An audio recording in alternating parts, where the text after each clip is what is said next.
বিসমিল্লাহ ওয়াসসালাতু ওয়াসসালামু আলা রাসূলিল্লাহ ওয়া আলা আলিহি ওয়া সাহবিহি আজমাইন। আসসালামু আলাইকুম ওয়া রাহমাতুল্লাহি ওয়া বারাকাতুহু।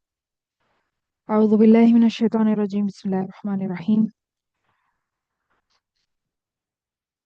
আচ্ছা, আমরা বইয়ে যেই উদাহরণগুলো দেখছিলাম, এক্সাম্পল গুলোর মধ্যে একটা এক্সাম্পল, এই ধরনের এক্সাম্পল আমরা দেখেছিলাম যে ইসমুল ইশারা এরপরে আহ আলিফ লাম ছাড়া হচ্ছে কোনো ইসম যদি থাকে রফা অবস্থায় হবার, এরকম এক্সাম্পল দেখেছিলাম। আর তারপরে আমরা একটা আলোচনা করেছিলাম যে যদি আপনি নির্দেশক শব্দ বা ইসমুল ইশারার সাথে আপনার যে খবরটা ইসমুল ইশারার সাথে, অর্থাৎ আপনি ইসমুল ইশারাও ব্যবহার করতে চাচ্ছেন, আবার আপনি চাচ্ছেন যে আপনার যে খবরটা সেটার সাথে একটা আলিফ লামও থাকুক এবং সেটা বাক্যও হোক, সেই ক্ষেত্রে আমরা দেখেছিলাম যে আমরা একটা দমিরুল ফাসল বা একটা সাহায্যকারী সর্বনাম মাঝখানে লাগাই, এরকম কিছু অনুশীলন আমরা করেছিলাম। তো এখানে তার একটা কম্প্যারিজন দেখবো আর তার একটা ব্যতিক্রম আমরা আজকে দেখবো, সেটা দেখে আমরা শুরু করবো ইনশাল্লাহ। তো দেখেন, এখানে প্রথমে যেটা লেখা সেটা হচ্ছে যালিকা ফাউজুন আযীমুন। যালিকা ফাউজুন আযীমুন, এখানে আমরা দেখতে পাচ্ছি যে দালিকা হচ্ছে আমাদের ইসমুল ইশারা এবং দালিকা নির্দিষ্ট। আর আপনাদের কি মনে আছে কিনা যে আমরা মুবতাদা খবর এগুলার ব্যাপারে নোট করার সময় লিখেছিলাম যে মুবতাদা সাধারণত আপনার নির্দিষ্ট হবে। মুবতাদা নর্মালি নির্দিষ্টই হবে। মুবতাদা স্বাভাবিকভাবে আসলে হওয়ার কথা এটাই যে মুবতাদা হবে হচ্ছে প্রপার বা মারিফা, নির্দিষ্ট। আর আমাদের হবার যেটা, সেটা হওয়াটা স্বাভাবিক যে সে নাকিরা হবে, অর্থাৎ হবার নাকিরা হওয়াটা স্বাভাবিক আর মুবতাদা হচ্ছে মারিফা হওয়াটা স্বাভাবিক। তো তার মানে প্রথম যেটা লেখা আছে দালিকা ফাউজুন আদিমুন, এটা আসলে সবকিছুই স্বাভাবিক, কোনো কিছু তেমন অস্বাভাবিক এখানে নাই। যে দালিকা হচ্ছে আমাদের মুবতাদা এবং এটা আমরা জানি সব নির্দেশক সব ইসমুল ইশারাই হচ্ছে আমাদের মারিফা, নির্দিষ্ট, এখানেও তাই। আর ফাউজুন আযীমুন মাওসুফ সিফা এবং এটা হচ্ছে আমাদের পরবর্তী রফা এবং এটার সাথে দেখেন কোনো আলিফ লামও নাই, তার মানে এটা আসলে একটা বাক্য এবং এই অংশটা হচ্ছে খবর। এবং খবর আমাদের অনির্দিষ্ট হওয়ার কথা, এখানে তাই এটা অনির্দিষ্ট, তার মানে এখানে সবকিছুই ঠিকঠাক, কোনো সমস্যা নাই। এটার অর্থটা হচ্ছে ওইটি একটি মহা সাফল্য, ওইটি একটি মহা সাফল্য। যালিকা মানে হচ্ছে দ্যাট, তো ওইটি একটি মহা সাফল্য। আচ্ছা, গেল। তারপরে ইসমুল ইশারা আছে কিন্তু তার পরের ইসমের সাথে একটা আলিফ লাম আছে, দালিকাল ফাউজুল আযীমু যদি হয়, তার মানে এটা হচ্ছে আমাদের ফ্র্যাগমেন্ট বা বাক্যাংশ, অর্থাৎ এটা কোনো বাক্য না। ঠিক আছে, দালিকাল ফাউজুল আযীমু, এখানে পুরাটাই হচ্ছে আমার মুক্তাদা, এরপরে খবর আসতে পারে, মুতাআল্লিক বিল খবর আসতে পারে, এটা কি আসবে সেটা পরের কথা। তো এটা আসলে এখানে বাক্য না, এটা হচ্ছে একটা বাক্যাংশ বা ফ্র্যাগমেন্ট। তো যেটার অর্থ হচ্ছে ওই মহাসাফল্যটি, তারপরে অন্য কিছু আসবে। আর তারপরে যেটা আমরা গত ক্লাসের আগের ক্লাসে দেখেছিলাম সেটা যে দালিকা রাখতে চাচ্ছি আমি, অর্থাৎ আমি একটা ইসমুল ইশারা রাখতে চাচ্ছি, আবার আমার যে খবরটা সেটার সাথে আমি আলিফ লামও রাখতে চাচ্ছি। তাহলে সেটা আমি কিভাবে করব? সেটা তো আমি আসলে একটা মাঝখানে একটা সর্বনাম দেয়া ছাড়া, সাহায্যকারী সর্বনাম দেয়া ছাড়া করতে পারবো না, কারণ পাশাপাশি হলেই তো এটা বাক্যাংশ হয়ে যাবে, ঠিক সেকেন্ড যে এক্সাম্পলটা সেটার মতো। তো পাশাপাশি থাকলে তো আর আমাদের সেটা বাক্য হচ্ছে না, তাই আমাদেরকে বাক্য বানানোর জন্য কি করতে হলো, মাঝখানে একটা স্বাভাবিক মাঝখানে একটা সাহায্যকারী সর্বনাম বসাতে হলো, দমিরুল ফাসল, অর্থাৎ সেপারেট করবে, আলাদা করবে, বিভক্ত করবে, এমন একটা সর্বনাম আমাকে বসাতে হলো। দালিকা হুয়াল ফাউজুল আযীম। তো এই ক্ষেত্রে আমরা যদি এটার যদি আমরা লেবেলিং করি, ব্যাকরণিক নামকরণ করি, তাহলে তাহলে আমরা বলবো দালিকা হচ্ছে আমাদের মুবতাদা এবং মুবতাদাটা এখানে মারিফা, ঠিক আছে। আর এখানে আমার যেই আহ, হুয়া সেটা হচ্ছে আরেকটা মুবতাদা, আমরা এভাবে বলতে পারি যে এটা হচ্ছে আরেকটা মুবতাদা। আর আল ফাউজুল আদিমু হচ্ছে আমাদের খবর, এভাবে আমরা বলতে পারি। তো ওইটা এটার যেই, আচ্ছা এটা আরেকভাবে আমরা বলতে পারি যে যেটা আমরা বইতে দেখেছিলাম যে খবরটা হচ্ছে একটা আপনার আহ, পুরা জুমলা ইসমিয়া, এইটুকুকে আমরা হচ্ছে পুরাটাকে আমরা খবর বলতে পারি, এইটুকুকে পুরাটুকুকে হচ্ছে আমরা খবর বলতে পারি, এভাবে আমরা অ্যানালাইজ করতে পারি। অথবা আমরা যেটা বললাম একটু আগে যে জালিকা একটা মুক্তাদা, আর হুয়া হচ্ছে আরেকটা মুক্তাদা, এভাবে আমরা বলতে পারি, দুই ভাবেই বলা যায়। যাই হোক, তো এখানে যালিকা হুয়াল ফাউজুল আযীম, এটার অর্থটা দাঁড়ায় হচ্ছে ওইটি মহা সাফল্য, ওইটি মহা সাফল্য। তো এখানে ওইটি দেখেন, হালকা একটু মনে হচ্ছে যে একটু জোর দিয়ে বলা হচ্ছে কথাটা, এটা এই যে হুয়াটা ব্যবহার করা হয়েছে আর সেপারেশনের জন্য, আর হচ্ছে এখানে দেখেন আমাদের যে হবারটা সেটা নির্দিষ্ট অবস্থায় আছে, যেটা কিনা একটু অস্বাভাবিক, নির্দিষ্ট তো হওয়ার কথা না, হবার আসলে নর্মালি নাকিরা হওয়ার কথা, মারিফা হওয়ার কথা না, কিন্তু যেহেতু এখানে মারিফা হয়েছে সেহেতু আমরা এটাকে অনুবাদে একটা এরকম ওইটি বলে এটাকে আমরা ক্যাপচার করতে পারি, এটাকে আমরা ক্যাচ করতে পারি, অনুবাদে ধারণ করতে পারি যে ওইটি মহা সাফল্য, দালিকা হুয়াল ফাউজুল আযীম।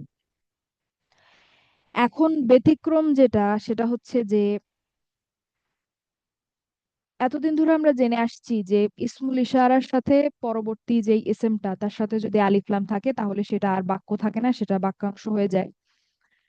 কিন্তু এইটার কিছু কিছু ক্ষেত্রে এটার ব্যতিক্রম ঘটে, এটার ব্যতিক্রম ঘটতে পারে, যে আমাদের এই যে দালিকা আল ফাউজু আল আযীমু, এইটাও বাক্য হিসেবে ব্যবহৃত হতে পারে কখন, যখন আপনার যেই আলোচনাটা আপনি করছেন, আপনার কনভারসেশনটা খুব ইন্টেন্সিফাই হয়ে যায়, তখন খুব প্রবল হয়ে ওঠে আপনার কথাবার্তা, বা আপনার কথাগুলা খুব উত্তেজনাপূর্ণ হয়ে ওঠে, তখন সেই কথার ধারাবাহিকতায় আপনি যখন এই বাক্যাংশটাকে ব্যবহার করবেন তখন সেটা বাক্য হিসেবে ব্যবহৃত হতে পারে।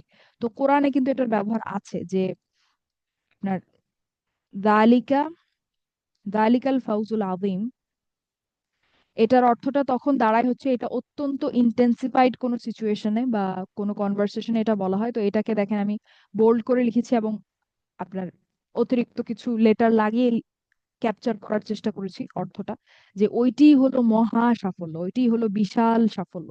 তো এখানে দেখেন দালিকা আল ফাউজু আল আযীমু, এটা কিন্তু আমরা এতদিন শিখে আসছি যে এটা হওয়ার কথা ছিল, যে এটা তো একটা বাক্যাংশ, এটা তো আসলে বাক্য না। কিন্তু যখন কিছু কিছু ক্ষেত্রে যখন আপনার কথাবার্তাটা বা কনভারসেশনটা খুব ইন্টেন্সিফাইড হয়, খুব তীব্র হয়ে ওঠে, খুব প্রবল হয়ে ওঠে, সেই তীব্রতা বা প্রবলতাটা ক্যাপচার করার জন্য এই বাক্যাংশটাই তখন বাক্য হিসেবে কাজ করে। এবং এটার ব্যবহার কোরআনে আছে, এই যে দালিকাল ফাউজুল আযীম, এটা কোরআনে ব্যবহার হয়েছে আম, আয়াতের শেষে, সেখানে কিন্তু এটা আসলে বাক্যাংশ না, এটা একটা বাক্য, এবং এটা খুবই, অর্থটা খুবই হচ্ছে আপনার জোরালো একটা অর্থ, যে ওইটাই হলো মহা সাফল্য, কোনো সন্দেহ নাই, ওইটাই হচ্ছে মহা বা বিশাল সাফল্য, ওইটাই মহা সাফল্য। ঠিক আছে, তো এইটা আসলে কখন বাক্যাংশ হবে, কখন আবার কোনো কোনো ক্ষেত্রে বাক্য হতে পারে, সেটা সম্পূর্ণ নির্ভর করে হচ্ছে কনটেক্সটের উপরে, যে আগে পরে কি কথা হয়েছে, কোন আলোচনার ধারাবাহিকতা এই কথাটা বলা হয়েছে, সেটার উপর ডিপেন্ড করে, নির্ভর করে এটা হচ্ছে কোনো কখনো বাক্য হিসেবেও কাজ করতে পারে, যেটা কিনা একেবারেই ব্যতিক্রম, যেটা আমরা এর আগে জানতাম না। এটা বুঝতে পেরেছেন সবাই?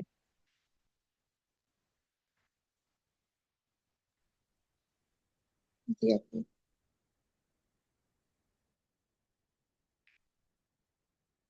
আশা করি বুঝতে পেরেছেন। তারপরে এখন আমরা হচ্ছে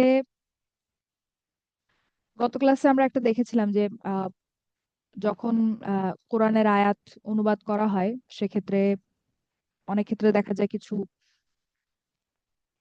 ব্যাকরণিক বিশ্লেষণ সঠিকভাবে না করার কারণে হয়তো কিছু ভুল চলে আসে অনুবাদে, সেরকমই আরেকটা জিনিস আজকে আমরা দেখব, যতটুকু দেখা সম্ভব ইনশাল্লাহ।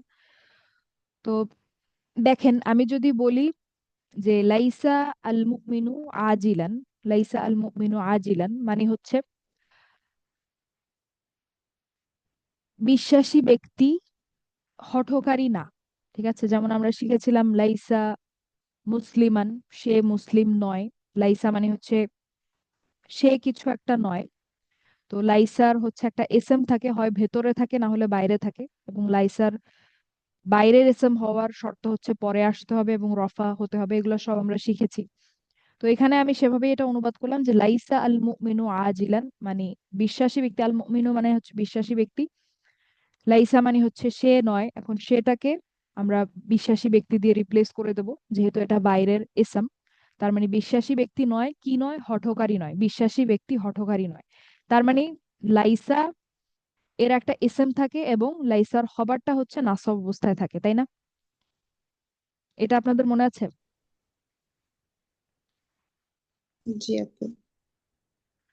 আচ্ছা, তো জি আপু এখন মনে আছে। এখন দেখেন যে আরেকটা কথা একটু আগে আমি যেটা বললাম যে খবর, যেটা জুমলা ইসমিয়াতে খবর যেটা, সেটা হওয়াটা স্বাভাবিক যে সে নাকিরা হবে। ঠিক আছে, নাকিরা হওয়াটা স্বাভাবিক, প্রপার হওয়াটা স্বাভাবিক না, অর্থাৎ মারিফা হওয়াটা স্বাভাবিক না। ঠিক আছে, তো এখন এই আয়াতটা আমরা দেখি, সূরা বাকারার হচ্ছে 177 নম্বর আয়াত।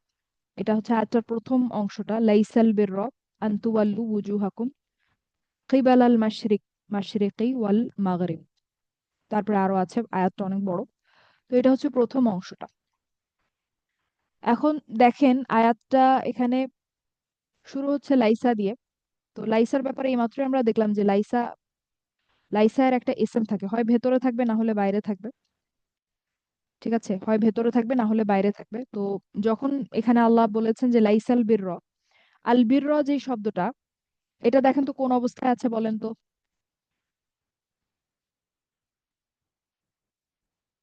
নাসব। নাসব অবস্থায় আছে। তাহলে এটা কি লাইসার ইসম, বাইরের ইসম হওয়া সম্ভব? হতে পারে আপু। না না লাইসার বাইরের ইসম নাসব হওয়া সম্ভব? না।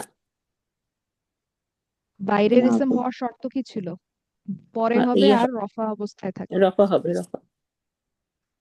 হ্যাঁ, তার মানে আল বিররা কি লাইসার ইসম হবে কোনোভাবে? না না না না, এটা কভার হয়ে যাবে না, কি হল যাবে। হবে না। এটা কি হবে? এটা লাইসার খবর হবে, যেহেতু খবর এটা হবে। নাসব অবস্থায় আছে। হুম, হুম, আচ্ছা, তার মানে আল বিররা লাইসার ইসম না। তো না। এখানে অনেক ক্ষেত্রে দেখা যায়, অনেক অনুবাদে, যদিও বাংলায় এটা অত পরিষ্কারভাবে বোঝা যায় না, কিন্তু ইংলিশ ট্রান্সলেশন যদি আপনারা দেখেন, দেখবেন যে ওখানে অনুবাদে এমন ভাবে ট্রান্সলেট করা হয়েছে যেখানে মনে হচ্ছে যে আল বিররাটা হচ্ছে লাইসার ইসম, মানে আল বিররা হচ্ছে মুক্তাদা। কারণ আমরা জানি লাইসা আর এর ইসমকে আমরা একসাথে কি বলি? মুক্তাদা বলি জুমলা ইসমিয়াতে, আপনাদের যদি মনে থাকে। লাইসা Yes, এবং এর ইসমকে একসাথে আমরা জুমলা ইসমিয়াতে মুক্তাদা বলে থাকি। তো হুম, আলবিররা তো আসলে রফা অবস্থায় নাই, তার মানে এটা লাইসার ইসম না, তার মানে এটা মুক্তাদা না, এটা তো খবর। yes, এটা খবর, কিন্তু অনেক ইংলিশ ট্রান্সলেশনে দেখা যায় যে বাংলাতে আসলে এটা অত ক্লিয়ারলি বোঝা যায় না। ঠিক আছে, যদিও যদি ঠিকভাবেও করা হয় অথবা ভুলভাবেও করা হয়, তাও অতটা ক্লিয়ারলি ওটা সেপারেট করা যায় না। কারণ বাংলায় যেভাবেই বলি না কেন প্রায় একই শোনায়। কিন্তু ইংলিশ ট্রান্সলেশনে যেহেতু আপনার ইজ এর একটা ব্যবহার করা হয়, ইজ যেই আহ, কি বলে অক্সিলারি ভার্ব গুলা, যেগুলো ইজ অ্যাম ইজ আর, সেগুলো ব্যবহার হয়, যার কারণে ক্লিয়ারলি বোঝা যায় যে কেউ কি আহ মুবতাদা হিসেবে কোনটাকে অনুবাদ করেছে আর খবর হিসেবে কোনটাকে অনুবাদ করেছে। তো যাই হোক, যেহেতু আমরা বাংলায় শিখছি তাই এটা আমাদের জন্য অত অত খেয়াল করার আহ সুযোগ নাই।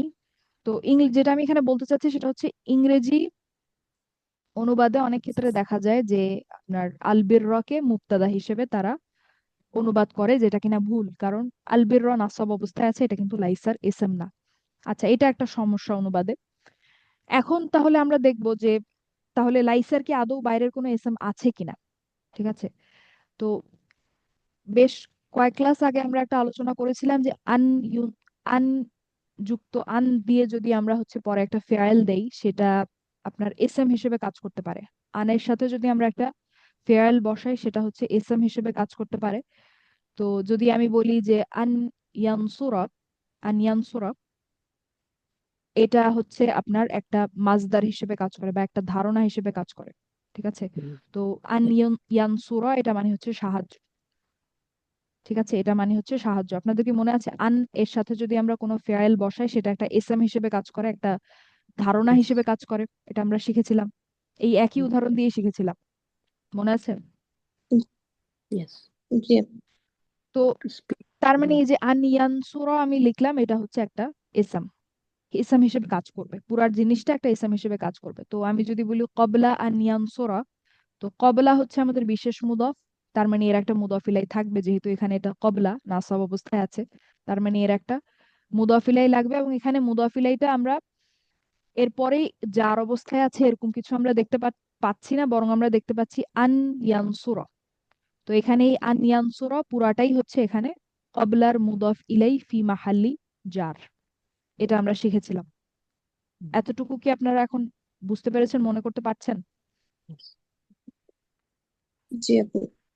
আচ্ছা, তো এখন আমরা যদি আয়াতে ফেরত আসি, দেখেন এখানে বলা হচ্ছে আন তুওয়াল্লু উজুহাকুম কিবাল আল মাশরিকি মাশরিকি ওয়াল মাগরিবি। তো এখানেও দেখেন আন, এরপরে আছে তুওয়াল্লু, এটা ছিল তুওয়াল্লুনা। তুওয়াল্লুনা আপনার তানসুরুনার মতো। তো তানসুরুনাকে যদি আমি হালকা অবস্থায় নিয়ে আসি, কারণ আন লান লিকাই ইদান হাত্তা, এটা হচ্ছে আমাদের হালকা করার হারফ। তো তার মানে এরপরে যেই আপনার ফেআইল মুদরে যেটা আসবে সেটা কি হয়ে যাবে, হালকা অবস্থায় চলে যাবে। তো তানসুরুনাকে যদি আমি হালকা করি তাহলে আমরা কি বলতাম? তানসুরুনা হালকা হলে কি হবে? তানসুরু শুরু তানসুরু, হবে না? তাই না? লাস্টে একটু টেনে তানসুরু। বলবেন, কারণ হ্যাঁ ওয়াও আছে, নুনটা শুধু উঠে ইয়েস যাবে আর কি। ইয়েস। হ্যাঁ, এখানেও তানসুরু, তাই ইয়েস। ঘটেছে। হ্যাঁ, হ্যাঁ, এখানেও তাই নুনটা ঘটেছে। চলে এটা যাবে। তুওয়াল্লুনা ছিল, তুওয়াল্লুনা, সেখান থেকে আনের কারণে হয়েছে তুওয়াল্লু। ঠিক আছে, তো এটা মানে হচ্ছে তোমরা হুম। সবাই ফিরাও, তোমরা সবাই ফিরাও বা তোমরা সবাই ঘোরাও। কি ঘোরাও? হাকুম। আচ্ছা। উজুহ মানে হচ্ছে মুখ সমূহ, মুখমণ্ডল সমূহ, চেহারাগুলো আর কি। এটা ব্রোকেন প্লুরাল, মানে ভাঙা বহুবচন। হাকুম মানে হচ্ছে তোমাদের মুখ, মুদফ মুদফিলাই ইদফা, তোমাদের মুখ। এবং এটা হচ্ছে তুওয়াল্লু যেই ফেয়ালটা, সেটার মাফউল। ঠিক আছে, সেটার হচ্ছে মাফউল। আর কিবাল আল মাশরিকি ওয়াল মাগরিবি, এটা মানে হচ্ছে মাশরিক মানে হচ্ছে পূর্ব, আর আল মাগরিব মানে হচ্ছে পশ্চিম। ঠিক আছে, আর কিবালা মানে হচ্ছে দিকে। তো কিবাল আল মাশরিকি ওয়াল মাগরিবি, এটা মানে হচ্ছে পূর্ব বা পশ্চিমের দিকে। ঠিক আছে, ইদফা। তো এই পুরাটাই যে আন থেকে আল মাগরিবি পর্যন্ত, আন তুওয়াল্লু উজুহাকুম কিবাল আল মাশরিকি ওয়াল মাগরিবি, এই পুরাটাই হচ্ছে এখানে আপনার আহ লাইসার ইসম। ঠিক আছে, যেহেতু আন থেকে আল মাগরিবি পর্যন্ত পুরাটা কানেক্টেড। ঠিক আছে, আনের সাথে তুওয়াল্লু কানেক্টেড, এটা হালকা করার হারফ, যার কারণে তুওয়াল্লু হালকা হয়ে গেছে। আর ওয়ুজুহাকুম কিবাল আল মাশরিকি ওয়াল মাগরিবি, এই পুরাটাই হচ্ছে আমার তুওয়াল্লু যে ফেআইলটা, সেটার মাফউল হিসেবে কাজ করবে। দুইটা দেখেন, দুইটাই কিন্তু নাসব অবস্থায় আছে। একটা হচ্ছে ওয়ুজুহাকুম, আর একটা হচ্ছে কিবালা আল মাশরিকি ওয়াল মাগরিবি। ঠিক আছে, তার মানে এই পুরাটা কানেক্টেড, পুরাটাই হচ্ছে আমাদের লাইসার এসএম হিসেবে কাজ করছে। কারণ আমরা জানি আন এর পরে যদি ফেয়াল আসে সেটা একটা এসএম হিসেবে কাজ করতে পারে। আর যেহেতু পুরাটা কানেক্টেড, আপনি চাইলেও বাকি অংশটাকে ফেয়াল থেকে আলাদা করতে পারবেন না, পুরাটাই লাইসার এসএম হিসেবে কাজ করছে। ঠিক আছে, এটা কি বুঝতে পেরেছেন এই পর্যন্ত?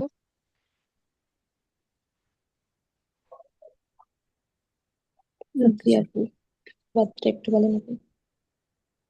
আচ্ছা, তো আনতুওয়াল্লু ওয়ুজুহাকুম কিবালাল মাশরিকি ওয়াল মাগরিব মানে হচ্ছে আহ তোমাদের মুখ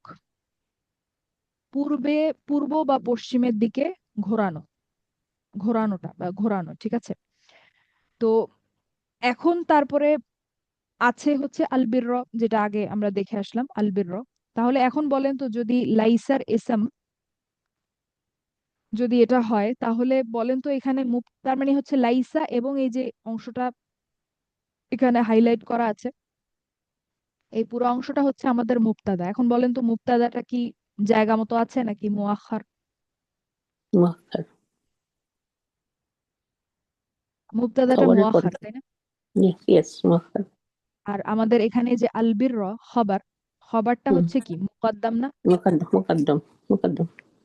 তার মানে এখন নিশ্চয়ই এখানে একটা আহ অনলি বা ইখতিসাস আসবে, কেবলমাত্র একমাত্র শুধুমাত্র এর একটা অর্থ অনুবাদে আনতে হবে, কারণ মুকদ্দাম মুআখার হয়েছে, তাই না? হুম হুম এখন সমস্যাটা এখানেই, সমস্যাটা হচ্ছে যে এখানে আমরা একটা বাইরের একটা উদাহরণ দেখে তারপরে আমরা দেখবো যে আসলে এটাকে অনুবাদ করা হয় কিভাবে, আর ওই অনুবাদটা ওইভাবে করাটা কেন সমস্যাযুক্ত বা সমস্যাগ্রস্ত, সেটা আমরা দেখবো। যে আমি যদি বলি এটা কলম না, আমি যদি ধরেন আপনার দিকে একটা বই ধরে একটা বই আপনাকে দেখায় বলছি যে এটা কলম না।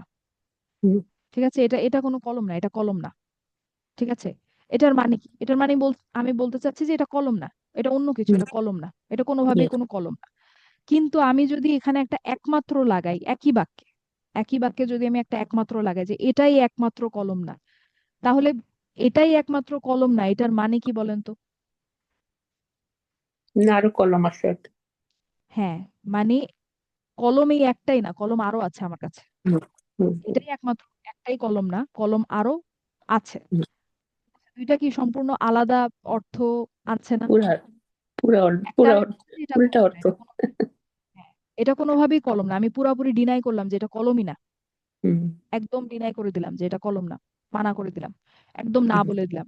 আর আমি বললাম যে এটাই একমাত্র কলম না, তার মানে আমি এটা স্বীকার করছি যে আমার হাতে এখন যেটা আছে সেটা একটা কলম, কিন্তু এটাই একমাত্র কলম না আমার হাতে, বা আমার কাছে আরো অনেকগুলো কলম আছে, আরো কিছু কলম আছে, এটা yes, ছাড়াও আরো অন্যান্য কলম আছে।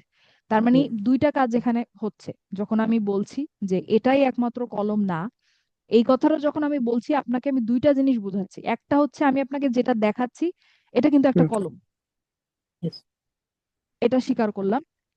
আর আরেকটা জিনিস আমি আপনাকে যেটা বুঝাচ্ছি যে এটাই একমাত্র কলম না, এটা ছাড়াও আরো কলম আমার কাছে আছে।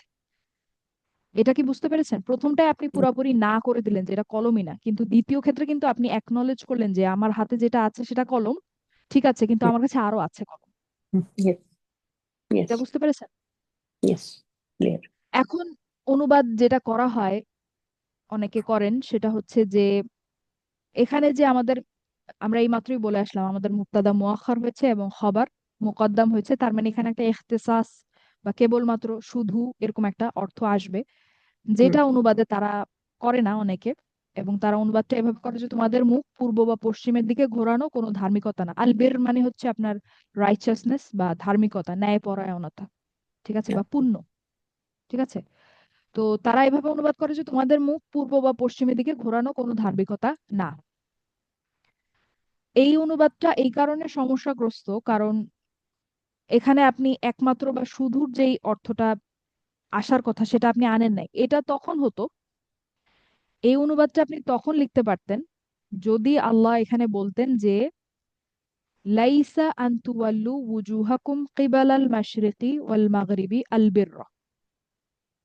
ঠিক আছে, আল্লাহ যদি বলতেন লাইসা আন তুওয়াল্লু ওয়ুজুহাকুম কিবালাল মাশরিকি ওয়াল মাগরিবি আল বিররা, ঠিক হুম, আছে, এটা মানে না, মুবতাদা মুবতাদার জায়গায় খবর খবরের জায়গায়, তখন হুম, আপনি এটা বলতে পারতেন যে তোমাদের মুখ পূর্ব বা পশ্চিমের দিকে ঘোরানো কোনো ধার্মিকতা না। কিন্তু আপনি এটা এখন এজন্য বলতে পারছেন না কারণ আল্লাহ যেভাবে বলেছেন আয়াতটা সেইটাতে মুকদ্দাম মুআখার আছে।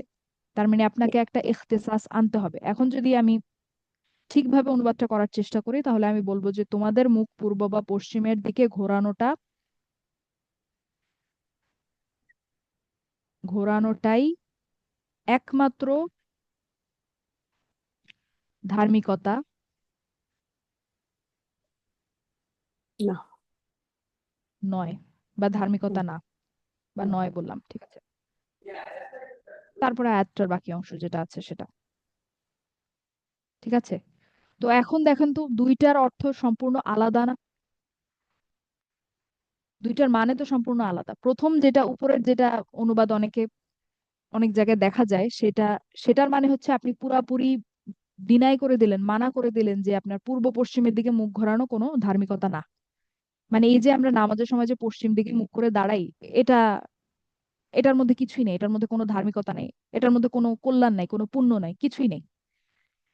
প্রথম অনুবাদটা যদি আপনি করেন বা অনেক জায়গায় যেটা করা হয় এই অনুবাদটার মানে এটা দাঁড়ায়, যেটা আসলে সত্য। তারা এইভাবেই লিখে যে এখানে কোনো ধার্মিকতা নাই বা কোনো কল্যাণ নাই, কোনো পুণ্য নাই, সরাসরি ডিনাই। কিন্তু আসলে আল্লাহ যেটা বলেছেন সেটার অর্থটা দাঁড়ায় এরকম যে তোমাদের মুখ পূর্ব বা পশ্চিমের দিকে ঘোরানোটাই একমাত্র ধার্মিকতা না। তার মানে কি, যে পূর্ব বা পশ্চিমের দিকে ঘোরানোটা একটা ধার্মিকতা, ধার্মিকতার একটা অংশ, কিন্তু ধার্মিকতার আরো অনেকগুলা অ্যাসপেক্ট আছে বা আরো অনেকগুলা বৈশিষ্ট্য আছে, ঠিক আছে। এটাই একমাত্র ধার্মিকতা না, বা এখানে আমি যদি বলি শুধু,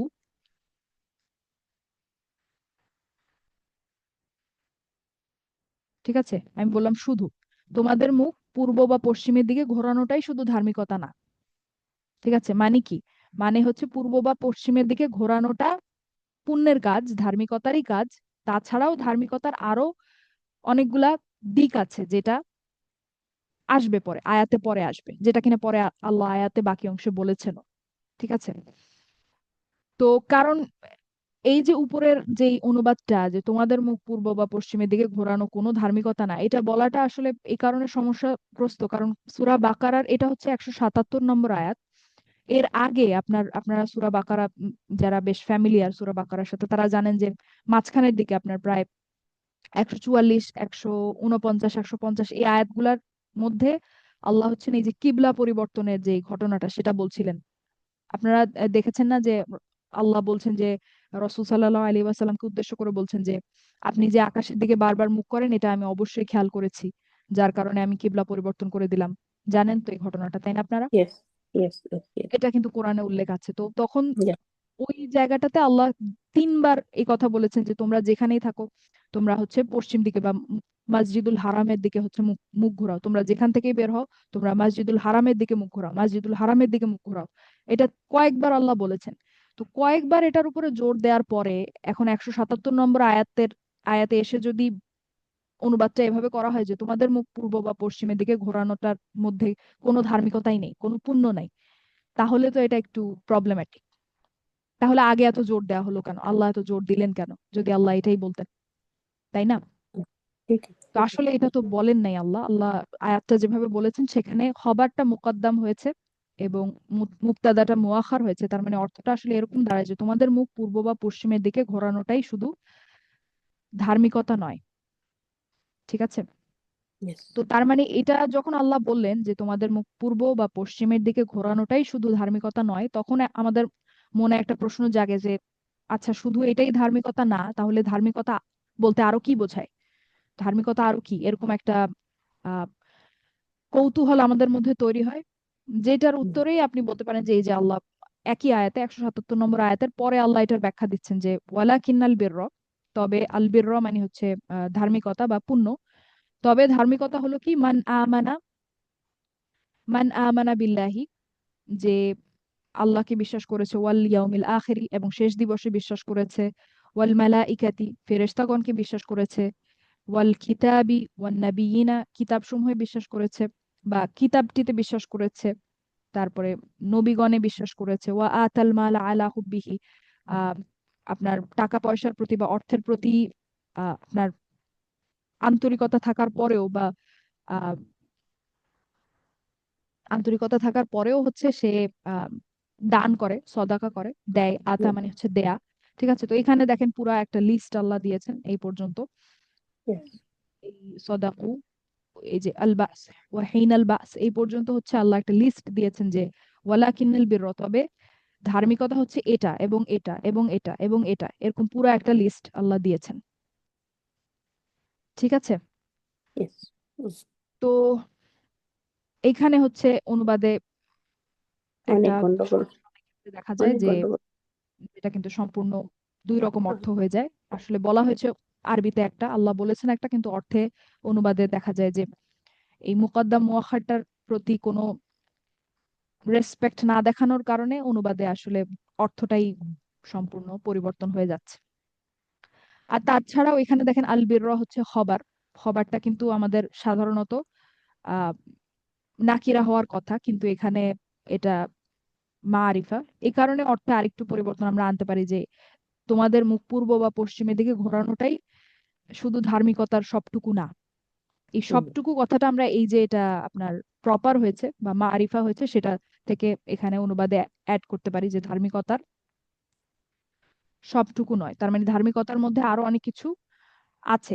এটাও ধার্মিকতা, কিন্তু তার সাথে আরো অনেকগুলা দিক ধার্মিকতার মধ্যে অন্তর্ভুক্ত, যেটা কিনা আল্লাহ পরে আয়াতে বাকি অংশে ব্যাখ্যা করেছেন। ঠিক আছে? তো অনুবাদে এই যে ব্যাকরণের যে গঠনটা, এটা যখন আপনি বুঝবেন না, যেমন এখন যদি আপনারা এই মুকাদ্দাম মুআখার যদি আপনি না বুঝেন, ঠিক আছে, এইটা তো আমি আপনাদের কাছে ব্যাখ্যা করতে পারতাম না, তাই না? ইয়েস। একজন মানুষ যে মুকাদ্দাম মুআখার বা আরবি ভাষার এই বেসিক জিনিসগুলো, এগুলো খুব মৌলিক জিনিস, মুকাদ্দাম মুআখার যেটা আমরা শিখছি, আমরা তো বিগিনার লেভেলের আরবিকই শিখছি বলা যায়। তো এই সামান্য জিনিস বা এই যে বেসিক যে জিনিসগুলা বা এই আরবি ভাষার এই যে নলেজটা, এটা যদি কারো কাছে না থাকে, তাকে তো আপনি এটা বোঝাতে পারবেন না, তাই না?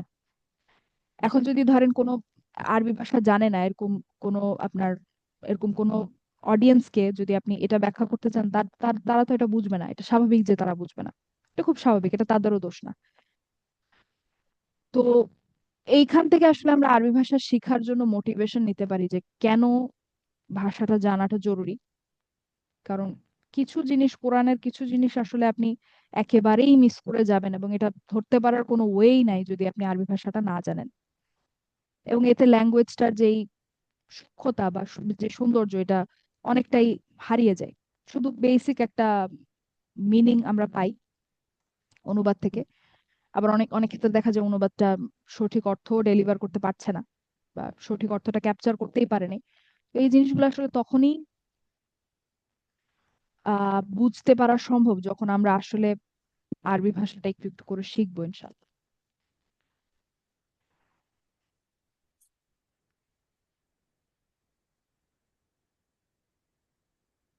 ঠিক আছে, বুঝতে পেরেছেন আমি এখানে কি ব্যাখ্যা করলাম? ইয়েস, ইয়েস, আলহামদুলিল্লাহ। আলহামদুলিল্লাহ।